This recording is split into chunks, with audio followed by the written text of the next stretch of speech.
When you hear the name Luxembourg, what truly comes to mind? For most of us, it's a place, not a dynasty. A postcard perfect grand duchy nestled between the giants of Europe, a quiet modern hub of banking and diplomacy. Its name synonymous with stability, wealth, and a certain serene, almost sleepy tranquility. It conjures images of pristine castles perched on forested hills, a fairy tale country in the heart of the old world, a place that seems to have gracefully sidestepped the blood and chaos that forged the continent around it. It is a landscape of such profound, almost placid success that we rarely, if ever, stop to consider the raw, spectacular, and deeply tragic human drama that once wore its name like a crown. But what if I told you that for one brilliant, blazing century, Luxembourg was not a place, but a weapon? A name forged not in the quiet, carpeted halls of finance, but in the brutal, unforgiving crucible of medieval power politics. What if I told you this name belonged to a family that clawed its way from the mists of total obscurity to the absolute pinnacle of European power, a dynasty that held the fate of the Holy Roman Empire, the 1,000-year successor to Charlemagne and Caesar, in its hands? They were emperors, philosopher kings, blind warriors, and master builders who reshaped a continent, giving the world one of its most beautiful cities and one of its most enduring constitutions, their influence stretching from the shores of the Baltic to the heart of Italy.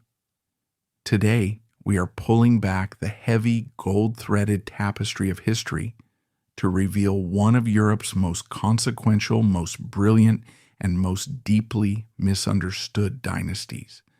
This is not a story of a kingdom that failed, but of a family that succeeded so completely, so perfectly, it sowed the seeds of its own destruction. This is the story of how a single act of profound political genius created a foundation for an empire, and how that very foundation was systematically dismantled by pride, incompetence, betrayal, and a simple, tragic failure of biology. This is the House of Luxembourg, the gilded cage of the Holy Roman Empire.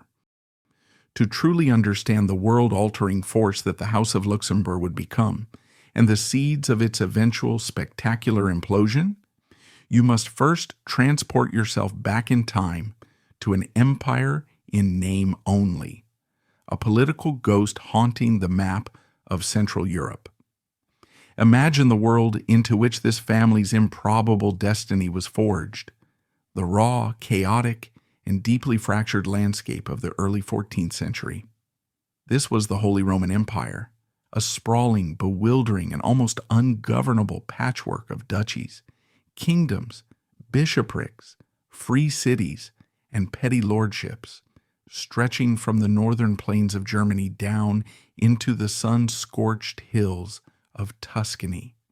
It was a realm grappling with its own soul, an institution that claimed the universal legacy of ancient Rome, but was, in brutal reality, a political cage match where ultimate power belonged to the highest bidder, the sharpest sword, or the most cunning mind.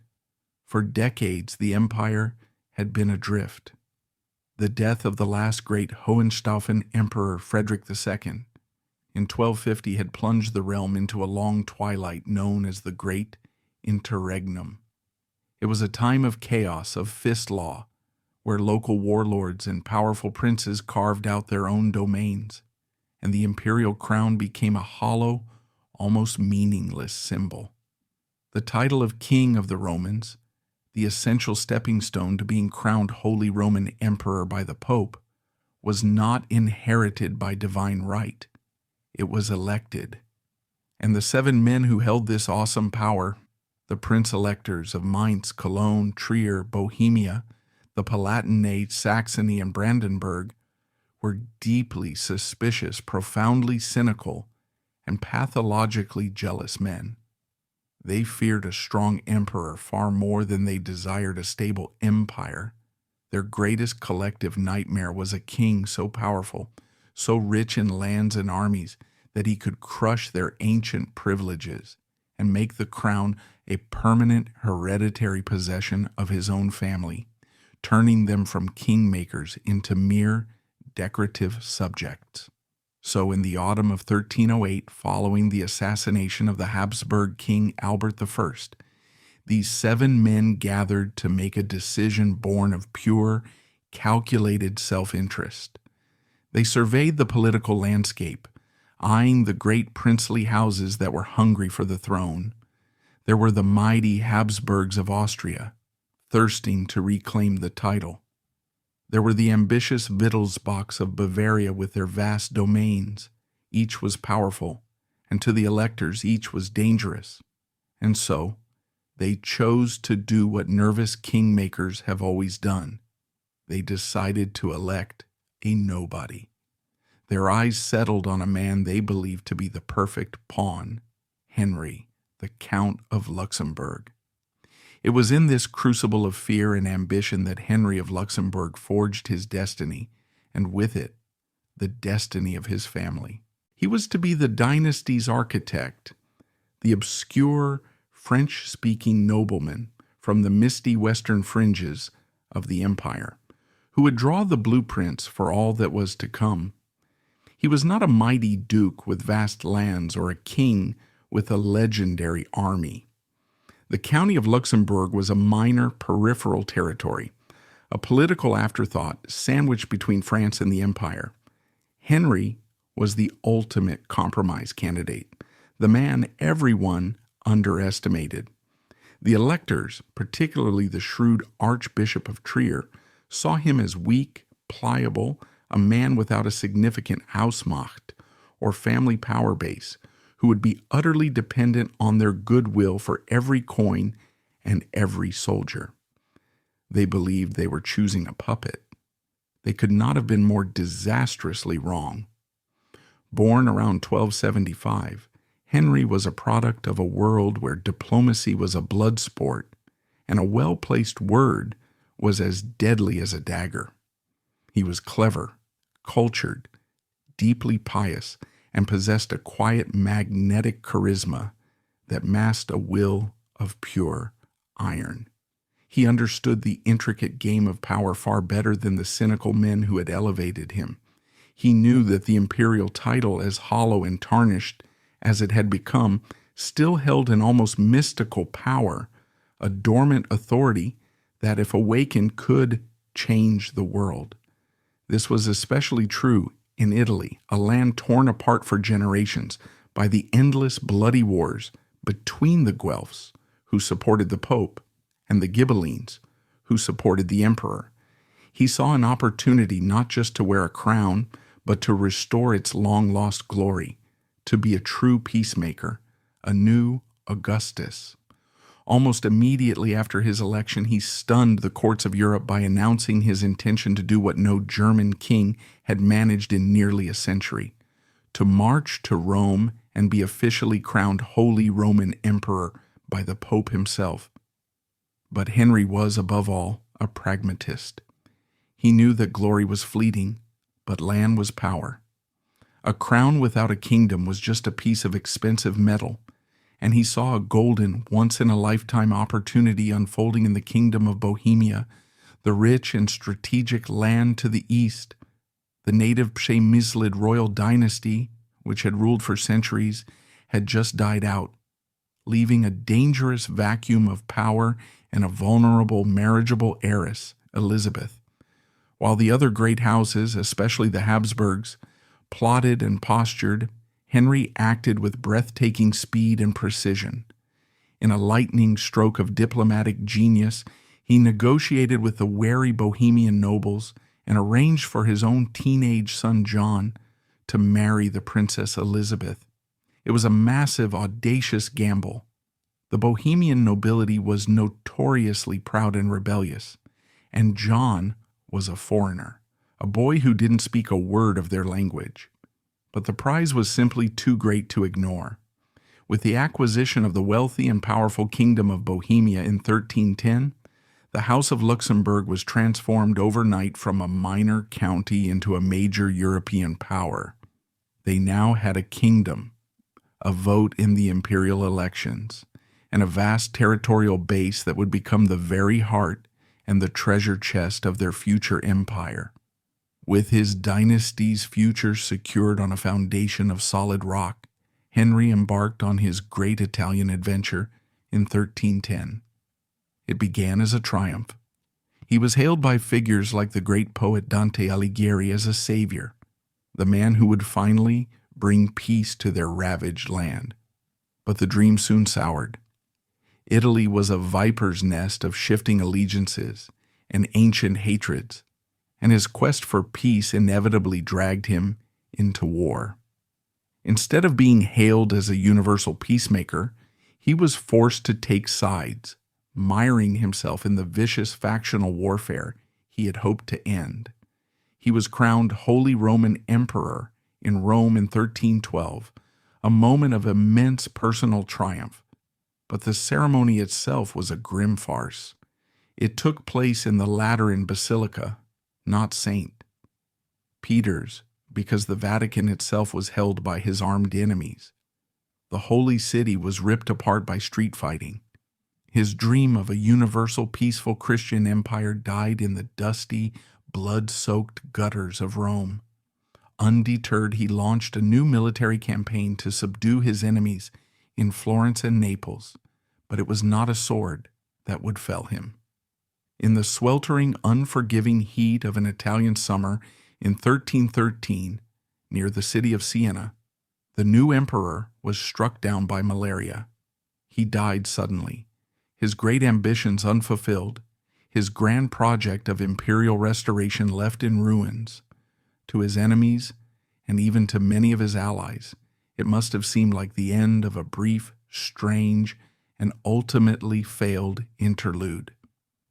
The obscure count from Luxembourg had his dazzling moment of glory, and now he was gone, another victim of the Italian quagmire. But Henry VII had done something far more important than winning battles in Italy. He had planted a seed. In just 5 short years, he had given his family a kingdom, resurrected the authority of the imperial throne, and demonstrated a level of political acumen that had been absent for generations. He had drawn the blueprint for a dynasty, a foundation of cunning, ambition, and a clear-eyed understanding that in the great game of thrones you either win or you become a forgotten footnote in a dusty chronicle.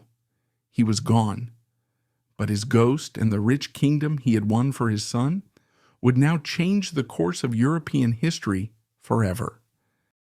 The second generation of the House of Luxembourg was its golden age, the era where the patriarch's towering ambitions were finally and completely realized on a scale that was at once a perfect fulfillment and a profound betrayal of his life's work.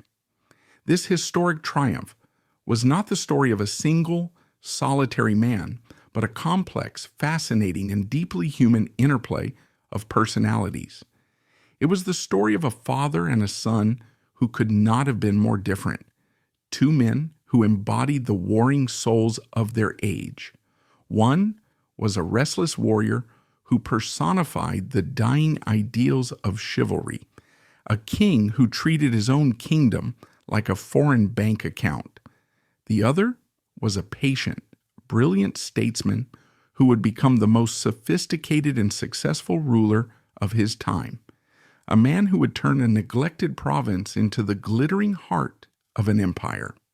Their conflicting legacies would propel the Luxembourg name to a height of power unique in the medieval story, but in doing so, they would transform the family's very ethos, setting the stage for both its greatest triumphs and its eventual tragic unraveling. The first of these figures, the direct heir to Henry VII's gamble, was his son John, known to history as John the Blind. He was a living paradox, a man who became an immortal legend for how he died, not for how he ruled. John was the quintessential knight-errant, a man who felt more at home in the saddle of a war horse than on a cushioned throne, more comfortable in a suit of tournament armor than in the robes of state. He was addicted to the thrill of the joust, the roar of the battlefield, and the intricate high-stakes politics of distant courts. He saw his rich kingdom of Bohemia not as a home to be nurtured, but as an ATM, a bottomless source of revenue, to fund his endless military adventures across the length and breadth of Europe. He fought in Poland, in the Baltics, with the Teutonic Knights, in the complex wars of Italy, and in the service of the King of France. He was the great soldier of fortune of his age, leasing out his formidable military skills to the highest bidder. As a result, he was rarely in his own kingdom. His constant, insatiable demands for money and his flagrant neglect of local affairs made him deeply and enduringly unpopular with the proud Bohemian nobility. They saw him as a foreign parasite, draining their land of its wealth to pursue his own vain glories abroad. His personal life was just as turbulent and unsettled. His relationship with his proud Bohemian wife, Elizabeth, the heiress who had brought him the crown, soured into bitterness and estrangement. He grew distant and suspicious of his own son and heir, Charles, at one point effectively imprisoning the boy in a remote castle, fearing him as a potential rival. But it was on the battlefield that John's troubled story turned into timeless myth. In the 1330s, he developed a painful ophthalmic condition, which eventually, despite the best efforts of medieval physicians, left him completely blind. For any other ruler, this would have been a career-ending catastrophe. For John, it was merely an inconvenience, a challenge to his indomitable will. His legend was forever cemented at the Battle of Crécy in 1346, one of the pivotal, bloody conflicts of the Hundred Years' War. Fighting for his longtime French allies against the English army of Edward III, the old blind king heard the sounds of battle and refused to remain in the rear. In an act of sublime, almost insane courage, he ordered his loyal retainers to tie their horses' bridles to his own and lead him into the very heart of the brutal fighting, so that he might strike one more blow with my sword. He charged headlong into the fray and was inevitably slain, found the next day on the battlefield surrounded by a circle of his loyal dead knights.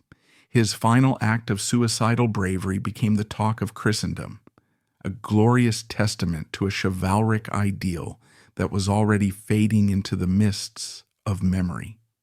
His personal motto, Ich dien, I serve, was supposedly adopted by the English Prince of Wales, who fought against him that day, and it remains the official motto of the Prince of Wales to this very day. He was, in the end, a magnificent, unforgettable knight, but he was a truly terrible king. And then there was his son, Charles IV. Where John was a restless adventurer, Charles was a patient, methodical builder. Where John neglected and exploited Bohemia, Charles embraced it, loved it, and made it his own. He was, by any and every measure, the greatest and most brilliant figure the dynasty ever produced, a political genius of the first order who seemed to have learned, deeply and personally, from every single one of his father's many mistakes. Having been appointed regent of Bohemia by his absentee father, Charles spent his youth cleaning up his father's administrative and financial messes. He understood from bitter experience that real, lasting power grew not from glorious, expensive foreign adventures, but from a secure, prosperous, and meticulously well-managed homeland. When he was elected king of the Romans in 1346, the very same year, his father met his glorious end at Crécy. He began a project of breathtaking transformation that would elevate his family, his kingdom, and his capital to unprecedented and immortal heights. Charles IV was a new kind of ruler, a man who looked more to the future than to the past. He was deeply and genuinely pious, but also a shrewd pragmatist. He was highly educated, a patron of the arts, and famously fluent in 5 languages: French, German, Italian, Latin, and crucially, Czech. He was a master of diplomacy, a visionary of statecraft, and a man who preferred the pen to the sword. His first and most important priority was to make Prague, the capital of his beloved Bohemia, the true and undisputed capital of the Holy Roman Empire. He poured the immense wealth of the kingdom, particularly from the rich silver mines of Kutna Hora, into a massive visionary building program, consciously designed to turn the city into one of the most magnificent in all of Europe. He founded Charles University in 1348, the first university in Central Europe, making Prague a magnet for scholars from across the continent.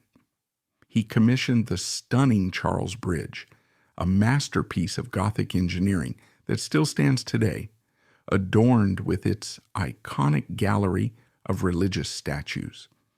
He began the grand, soaring reconstruction of St. Vitus Cathedral within the walls of Prague Castle, hiring the greatest architects of the age to create a shrine worthy of a new dynasty.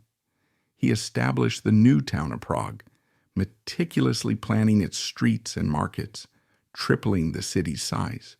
He wasn't just building a city, he was making a profound statement.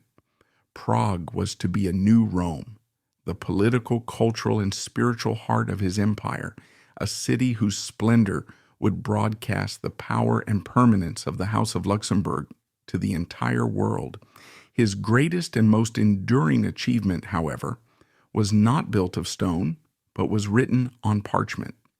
In 1356, after years of careful negotiation and political maneuvering, Charles issued the Golden Bull, one of the most important constitutional documents of the entire Middle Ages. For centuries, the process for electing an emperor had been chaotic, ill-defined, and frequently contested, often leading to devastating civil wars and constant meddling interference from the papacy. The Golden Bull changed everything. It precisely and finally defined the 7 prince-electors. It laid out the exact process, timeline, and location for the election, in Frankfurt with the coronation in Aachen. And most crucially, it completely removed the Pope from the process. The elector's choice was now final and needed no papal confirmation. It was a masterstroke of political engineering that brought a new and desperately needed level of stability to the fractured empire and would remain its fundamental law for over 400 years. It cemented the power of the electors, but it also cemented the preeminence of the King of Bohemia, who was now confirmed as first among the secular electors. It was a quiet, legalistic revolution. Charles IV had finally and completely done what his grandfather Henry had only dreamed of. He had built a true dynastic power base, rooted in the incredible wealth and prestige of his kingdom of Bohemia. He had stabilized the empire, secured his family's position at its head, and created a capital city that was the envy of Christendom. He was a deeply beloved figure in his own kingdom, earning the title Pater Patriae, the father of the country, a title of reverence he still holds in the Czech Republic today. He had taken his father's neglected, exploited cash cow kingdom and turned it into the jewel of Europe. The House of Luxembourg was at its absolute, unassailable zenith, but in his very success in the towering scale of his achievements, Charles had created a new and perhaps more dangerous problem. He had built a gilded cage, a legacy so magnificent, so imposing, so perfect, that his successors would not inherit it. They would be imprisoned by it, and ultimately crushed by its impossible weight. For every great dynasty, for every seemingly unstoppable rise to glory, there comes a moment of crisis, a point where the very foundations are tested and the hidden hairline cracks begin to spiderweb their way to the surface, threatening to bring the entire magnificent edifice crashing down. For the House of Luxembourg, that fracture was not a slow, gentle decline, but a series of sudden, violent, and deeply personal earthquakes. It was a schism that would reveal the profound hidden costs of the power they had so painstakingly acquired. The very success of the great Charles IV had created an impossibly high standard, and his sons, born not to the long, hard struggle for power, but to the decadent spoils of its possession, would prove tragically, disastrously unequal to the task. The glorious empire their father had built on a foundation of pure genius would be fractured by incompetence, crippled by debt, and finally set on fire by a single catastrophic act of betrayal. This was not a conflict that erupted overnight. Its seeds were sown in the fundamental generational shift from the gritty, hard-won pragmatism of the first two generations to the entitled, almost casual privilege of the third. Charles IV, the master planner, had two surviving sons, Wenceslaus and Sigismund, and in them the two warring sides of the Luxembourg legacy, the desire for stable consolidation versus the thirst for ambitious expansion, would come into fatal destructive conflict. Wenceslaus the elder was meant to be the serene heir to his father's stable, prosperous, and peaceful world. Sigismund, the ambitious younger son, was meant to forge his own path on the wild frontiers of the kingdom, but their father's careful, meticulous plans would unravel in a perfect storm of personal failure, historical crisis, and sheer dumb luck. The relationship between Charles IV and his eldest son, Wenceslaus IV, was for years the very model of a carefully planned Gilded Age dynastic succession.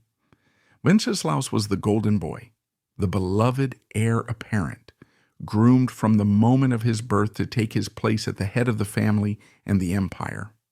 Charles, obsessed with securing a smooth transition, went to extraordinary, unprecedented lengths to ensure his son's future. He had Wenceslaus crowned King of Bohemia at the tender age of 2, and through a massive campaign of diplomacy and bribery, engineered his election as King of the Romans when he was just 15 years old, all while Charles himself was still alive and ruling. He was, in effect, handing his son a fully functioning empire on a silver platter. Wenceslaus was set to inherit a peaceful, well-run kingdom, a stable and respected imperial title, and a full treasury. It was the smoothest, most secure transfer of power the empire had seen in centuries. But Wenceslaus committed the one unforgivable sin in the eyes of history. He was lazy. He was a man utterly, profoundly devoid of his father's relentless ambition and meticulous work ethic. Where Charles was a pious intellectual, Wenceslaus was a brutish sensualist. He was reportedly prone to terrifying, unpredictable fits of rage, which alternated with long periods of drunken, melancholic lethargy. He had absolutely no interest in the tedious day-to-day business of governing the vast, complex German territories of the empire. He much preferred to remain in his beloved Bohemia, spending his days on lavish hunting expeditions, carousing with his cronies, and indulging his appetites. He left the empire to drift without a leader, allowing feuds between princes and cities to fester and grow into open warfare. His neglect was so profound, his incompetence so blatant and so public, that the prince-electors, the very men who had elected him at his father's behest, did something almost unprecedented. In the year 1400, they gathered and officially deposed him as King of the Romans, effectively firing him from the top job for being useless, idle, and negligent in the interests of the empire. It was a public humiliation of staggering proportions, a clear and brutal sign that the mountain of respect and power his father had built had been utterly and perhaps irretrievably squandered. He remained king of Bohemia, but his authority was shattered. If Wenceslaus was a tragedy of apathy, his younger brother Sigismund was a tragedy of ceaseless, frantic ambition. Sigismund was everything his brother was not: energetic, intelligent, charming, fiercely intelligent, and possessed of a boundless, almost manic drive. While Wenceslaus drank and hunted in the forests around Prague, Sigismund was out in the wider world, fighting desperately for his own crowns. Through a strategic marriage arranged by his father, he had become the king of Hungary and Croatia, a vast multi-ethnic realm that placed him on the front lines of Europe's brutal existential war against the seemingly unstoppable expansion of the Ottoman Empire. His life was a constant, exhausting whirlwind of activity, a desperate struggle to raise armies, secure funds, repel invasions, and hold his vast rebellious kingdom together.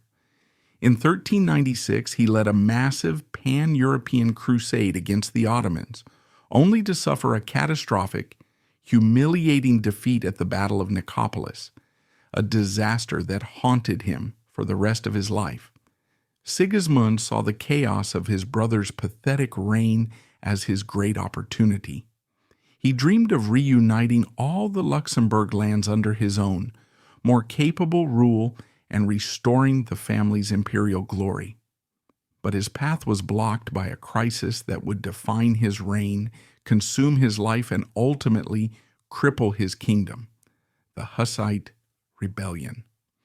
The crisis began not with a sword, but with an idea in the mind of a Bohemian priest and university reformer named Jan Hus. Hus was a charismatic and powerful preacher at Charles University in Prague, and he openly, eloquently criticized the immense wealth, systemic corruption, and moral failings of the Catholic Church. His ideas for reform, which predated Martin Luther by a full century, resonated deeply with the Czech people, who increasingly saw the upper echelons of the Church as a foreign, German-dominated institution that was bleeding their kingdom dry. The crisis came to a head at the Council of Constance, a great church council that Sigismund himself had masterfully organized to resolve the Great Western Schism, a scandal that had left Christendom with 3 rival popes. He saw the council as his moment of ultimate glory, a chance to be seen as the savior and unifier of the church.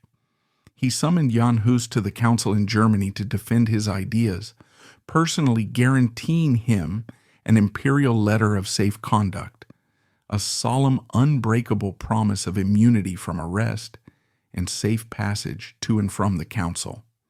Hus, trusting the word of his king's brother, made the journey. But upon his arrival, Sigismund, under immense pressure from powerful church leaders who demanded Hus be tried for heresy, made a fateful, catastrophic decision. He buckled. He betrayed his solemn promise, stood aside, and allowed the council to arrest, try, and, in July of 1415, burn Jan Hus at the stake as a dangerous heretic. The news of Hus's martyrdom and Sigismund's treachery hit Bohemia like a thunderclap. It was seen as a national insult of the highest order and a despicable act of personal betrayal. The entire kingdom, which had been simmering with religious and social discontent for years, erupted in open, violent rebellion.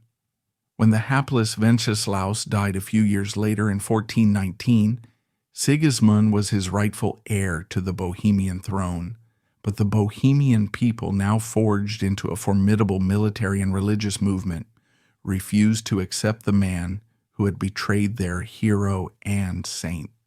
This ignited the Hussite Wars, a brutal 2-decade-long conflict that pitted the fanatical, innovative Hussite armies, led by military geniuses like the one-eyed General Jan Žižka, against Sigismund's massive but ultimately unsuccessful imperial crusades. The wars were an unmitigated catastrophe for the House of Luxembourg. They utterly devastated Bohemia, the family's heartland, its cultural jewel, and its primary source of wealth. They drained Sigismund's already depleted treasury, forcing him into a desperate spiral of debt and pawn-mongering from which he would never recover. He spent the best part of his life fighting a bloody, unwinnable war to reclaim his own rightful kingdom, a war started by his own catastrophic miscalculation. One single cynical act of betrayal had fractured the dynasty's power base, perhaps permanently. The stage was now set for the final tragic act, a story not of betrayal or incompetence, but of simple, cold, unforgiving biology. But while the stories of Wenceslaus and Sigismund were tales of tragic, unfulfilled lives and political crises, the dynasty's story had another, more tangible and deeply symbolic third act: the slow, inexorable decay of the very monuments they had built to proclaim their permanence. The great kingdom of Bohemia, once the glittering, meticulously crafted centerpiece of the imperial crown, became the magnificent, war-torn tombstone of their decline.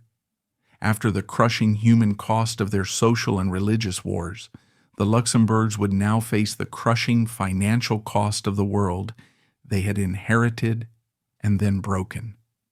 Bohemia was not just a kingdom, it was a declaration, the physical embodiment of a fortune so vast and a vision so grand it had seemed to defy the laws of economic gravity. Its fall from grace, therefore, was not just a military defeat or a political failure.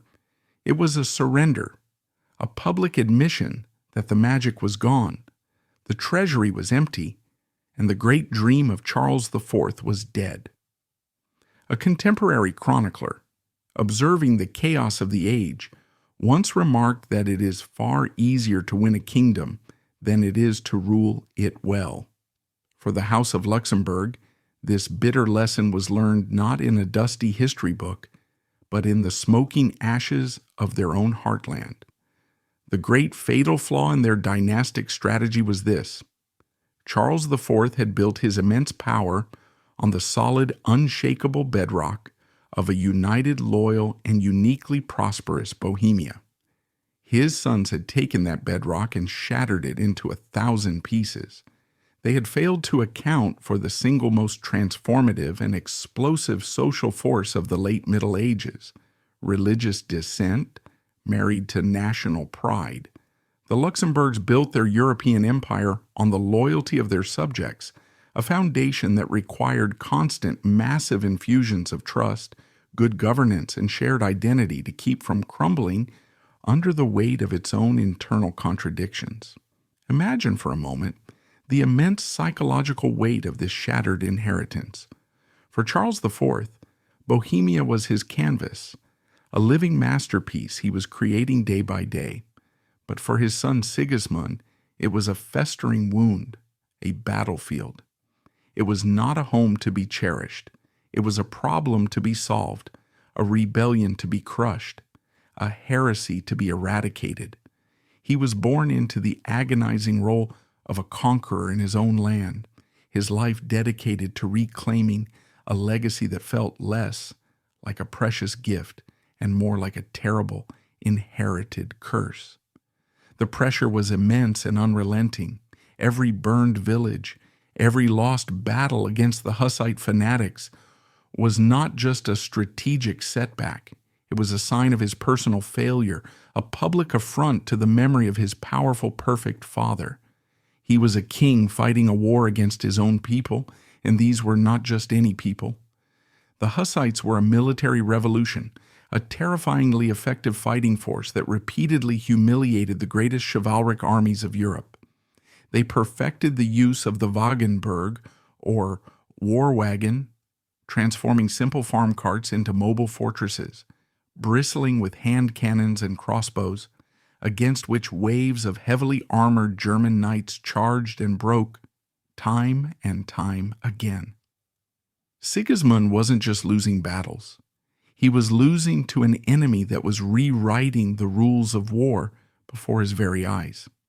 His days were dictated not by the quiet rhythms of governance, but by the brutal, exhausting needs of the campaign trail.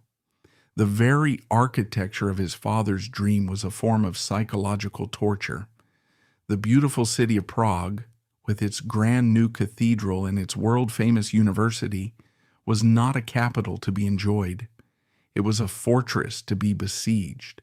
Its spires a constant mocking reminder of the kingdom he had lost. The Hussite wars were not just a political and spiritual problem. They were a financial black hole that consumed everything Sigismund had. A kingdom engulfed in civil war does not produce revenue. It consumes it at an astonishing rate. The rich silver mines of Kutna Hora, the very mines that had funded Charles IV's grand projects and filled the imperial coffers, were now in the hands of the rebels, their output used to fund the armies fighting against him. The rich agricultural lands of the Bohemian plain, the breadbasket of Central Europe, were being trampled and burned by marching armies year after year. Monasteries, which were not just spiritual centers but vast economic engines and landowners, were sacked and destroyed, their wealth scattered to the winds. The vital trade routes that had made Prague a bustling commercial hub for all of Central Europe were severed by the fighting. The kingdom was not just broken, it was broke. And as a result, so was its king. Sigismund, as Holy Roman Emperor, was supposed to be the most powerful and prestigious monarch in Christendom. In reality, he was perpetually, humiliatingly in debt. His entire reign was a frantic, globe-trotting search for cash. He became known as the Beggar Emperor, a man whose grand titles were a thin veneer over an empty purse.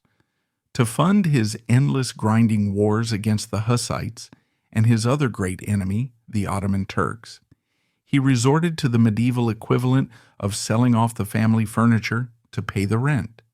He constantly mortgaged imperial lands, sold off royal privileges and monopolies, and pawned entire territories to anyone who could offer him ready cash.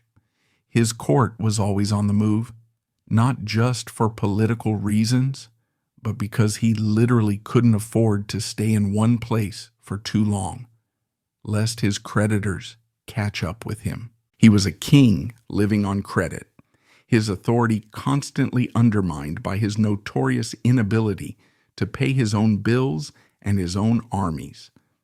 In one of the most consequential acts of his reign, he was forced to pawn the entire territory of Brandenburg, one of the 7 sacred electorates of the empire, to the Hohenzollern family to cover his spiraling debts.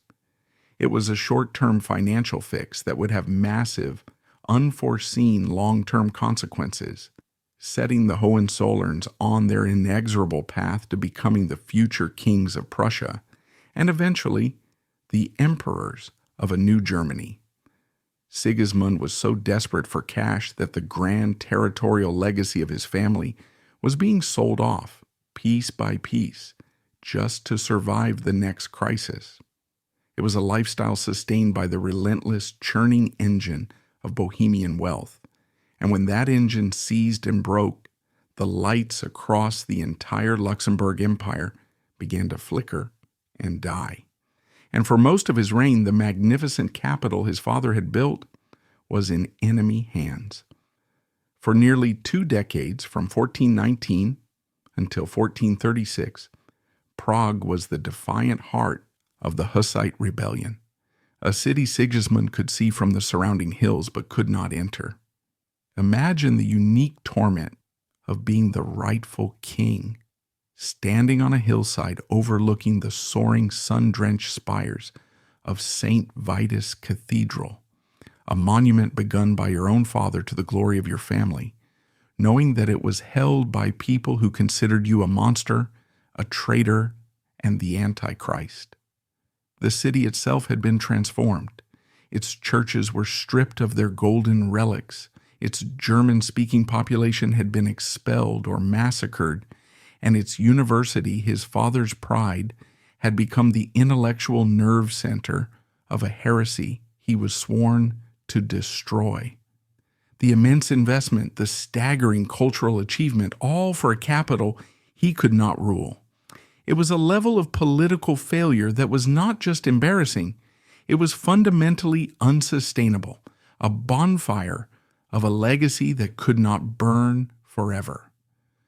For a time, through sheer bloody-minded persistence and a final willingness to compromise, he managed. After 5 failed crusades and countless ruinous campaigns, Sigismund finally accepted the bitter truth. He could not crush the Hussites by force. He eventually brought the wars to a negotiated, exhausted end through the Compacts of Basel, a complex religious and political compromise that granted the Bohemians unique religious freedoms unheard of anywhere else in Europe. It was a pragmatic end to a catastrophic war, but it was a victor's peace for the rebels, not for the king. He was finally formally crowned king in Prague in 1436, just a single year before his death. But the kingdom he finally won back was a pale shadow of its former self. It was politically fractured beyond repair, economically ruined, and spiritually and ethnically divided in a way that would scar it for centuries. The glorious monument his father had built had been hollowed out from the inside, its foundations rotted by 2 decades of war and hatred. The Gilded Age was well and truly over, but Sigismund was still left with its gilded, unpayable bills. The final act of this tragedy played out not on a battlefield, but in the quiet, desperate confines of the succession chamber. Sigismund, for all his manic energy and globe-trotting ambition, had failed in the one crucial biological duty of a medieval king. He had no sons. Despite 2 marriages, he had only a single surviving child, a daughter named Elizabeth. This wasn't just a personal disappointment. It was a dynastic cataclysm. A male heir provided stability, a clear line of succession. A female heir, no matter how capable, was seen as a point of weakness, an invitation for chaos. Her inheritance would be challenged, her authority questioned, and her kingdom would become the prize in a ruthless competition for her hand in marriage. The great sprawling patrimony of the House of Luxembourg, the sacred crowns of Bohemia and Hungary, and the august claim to the imperial throne now rested on the fragile shoulders of one woman. The entire magnificent, blood-soaked legacy of a century of struggle was about to be handed over, not as a gift, but as a poisoned chalice. The monuments were crumbling, and the family tree itself was about to wither and die forever. After the towering historic heights reached by the builder King Charles IV, and after the fierce, desperate, and ultimately ruinous battles waged by his son, the warrior Emperor Sigismund, the ongoing story of the House of Luxembourg ceases to be a story at all. It becomes an epilogue. It is not even a long, slow, and elegiac fade from the European stage. It is a sudden, shocking blackout. He was the last drop of direct Luxembourg blood, the final fragile repository of the legacy of Henry VII and the great Charles IV. In 1457, while in Prague preparing for his own wedding, the young king, just 17 years old, suddenly fell ill with a fever and died within 36 hours. Chroniclers at the time, living in a paranoid age, immediately suspected poison.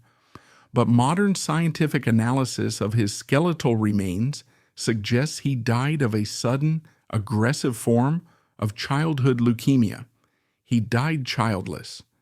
With his death, the line was broken.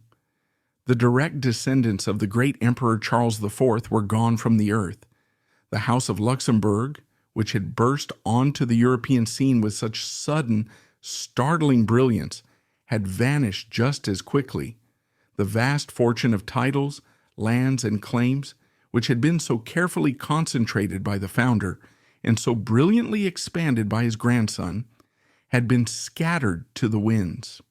The great river of wealth and power that had flowed from Henry's ambition had, after a century of irrigating the fields of imperial politics, finally run dry, its waters diverted entirely and permanently into the growing, seemingly endless lake of the House of Habsburg. The final act of the Luxembourg financial dynasty, the closing chapter of this century-long saga, played out not in a grand battle or a glittering coronation, but in the quiet, sterile finality of a genealogical chart. There were no more heirs. An old saying warns of the fleeting nature of great fortunes, suggesting they rarely survive 3 generations. For the Luxembourg, the story was even more dramatic, more absolute, from an obscure county to the imperial throne and back to absolute biological extinction in 4. The ultimate scandal was not financial, but genetic. The long, slow fade had finally become a rapid, undeniable collapse. The House of Luxembourg, as a vital and consequential force in European life, was well and truly over. The Luxembourg family's story forces us to confront our fundamental relationship with power. What is the true price of ambition, both for the one who possesses it and for the generations who must live in its long, deep shadow? What happens to a great and powerful dynasty when the ferocious, world-conquering fire of that initial creative drive finally burns itself out, leaving only the cold embers of a famous name and a portfolio of broken promises? Their journey is a uniquely European story, one of immense, breathtaking achievement and profound, almost absolute loss. As the name now resides primarily in the annals of history books and on the map of a tiny, peaceful nation, it leaves behind the powerful, unforgettable ghosts of its past, the raw genius of the Emperor Charles IV, the unfulfilled dreams of the blind King John, and the quiet, desperate struggles of the generations who were destined to live in their formidable, inescapable, and ultimately fatal shadows. It is a story that is truly, and finally, complete. Thank you for joining us on this deep dive into the lost dynasty of the House of Luxembourg. It's a story that reminds us that, in the grand unforgiving ledger of history, the greatest titles and the highest offices are often just the public face of a much more complicated, much more conflicted, and much more deeply human story. Let us know your thoughts in the comments below, and don't forget to like and subscribe for more stories that look behind the legends. We'll see you next time. Its fall from grace, therefore, was not just a military defeat or a political failure. It was a surrender, a public admission that the magic was gone, the treasury was empty, and the great dream of Charles IV was dead. A contemporary chronicler, observing the chaos of the age, once remarked that it is far easier to win a kingdom than it is to rule it well. For the House of Luxembourg, this bitter lesson was learned not in a dusty history book, but in the smoking ashes of their own heartland. The great fatal flaw in their dynastic strategy was this: Charles IV had built his immense power on the solid, unshakable bedrock of a united, loyal, and uniquely prosperous Bohemia. His sons had taken that bedrock and shattered it into 1,000 pieces. They had failed to account for the single most transformative and explosive social force of the late Middle Ages: religious dissent married to national pride. The Luxembourgs built their European empire on the loyalty of their subjects, a foundation that required constant, massive infusions of trust, good governance, and shared identity to keep from crumbling under the weight of its own internal contradictions. Imagine for a moment the immense psychological weight of this shattered inheritance. For Charles IV, Bohemia was his canvas, a living masterpiece he was creating day by day. But for his son Sigismund, It was a festering wound, a battlefield. It was not a home to be cherished. It was a problem to be solved, a rebellion to be crushed, a heresy to be eradicated. He was born into the agonizing role of a conqueror in his own land, his life dedicated to reclaiming a legacy that felt less like a precious gift and more like a terrible, inherited curse. The pressure was immense and unrelenting. Every burned village, every lost battle against the Hussite fanatics was not just a strategic setback. It was a sign of his personal failure, a public affront to the memory of his powerful, perfect father. He was a king fighting a war against his own people, and these were not just any people. The Hussites were a military revolution, a terrifyingly effective fighting force that repeatedly humiliated the greatest chivalric armies of Europe. They perfected the use of the Wagenburg, or war wagon, transforming simple farm carts into mobile fortresses, bristling with hand cannons and crossbows, against which waves of heavily armored German knights charged and broke time and time again. Sigismund wasn't just losing battles. He was losing to an enemy that was rewriting the rules of war before his very eyes. His days were dictated not by the quiet rhythms of governance, but by the brutal, exhausting needs of the campaign trail. The very architecture of his father's dream was a form of psychological torture. The beautiful city of Prague, with its grand new cathedral and its world-famous university, was not a capital to be enjoyed. It was a fortress to be besieged. Its spires a constant mocking reminder of the kingdom he had lost. The Hussite wars were not just a political and spiritual problem. They were a financial black hole that consumed everything Sigismund had. A kingdom engulfed in civil war does not produce revenue. It consumes it at an astonishing rate. The rich silver mines of Kutna Hora, the very mines that had funded Charles IV's grand projects and filled the imperial coffers, were now in the hands of the rebels, their output used to fund the armies fighting against him. The rich agricultural lands of the Bohemian Plain, the breadbasket of Central Europe, were being trampled and burned by marching armies year after year. Monasteries, which were not just spiritual centers but vast economic engines and landowners, were sacked and destroyed, their wealth scattered to the winds. The vital trade routes that had made Prague a bustling commercial hub for all of Central Europe were severed by the fighting. The kingdom was not just broken, it was broke. And as a result, so was its king. Sigismund, as Holy Roman Emperor, was supposed to be the most powerful and prestigious monarch in Christendom. In reality, he was perpetually, humiliatingly in debt. His entire reign was a frantic, globe-trotting search for cash. He became known as the Beggar Emperor, a man whose grand titles were a thin veneer over an empty purse.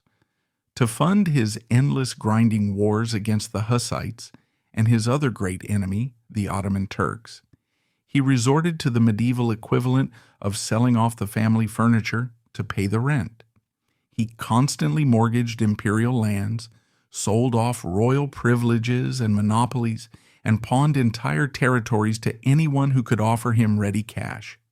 His court was always on the move, not just for political reasons, but because he literally couldn't afford to stay in one place for too long, lest his creditors catch up with him.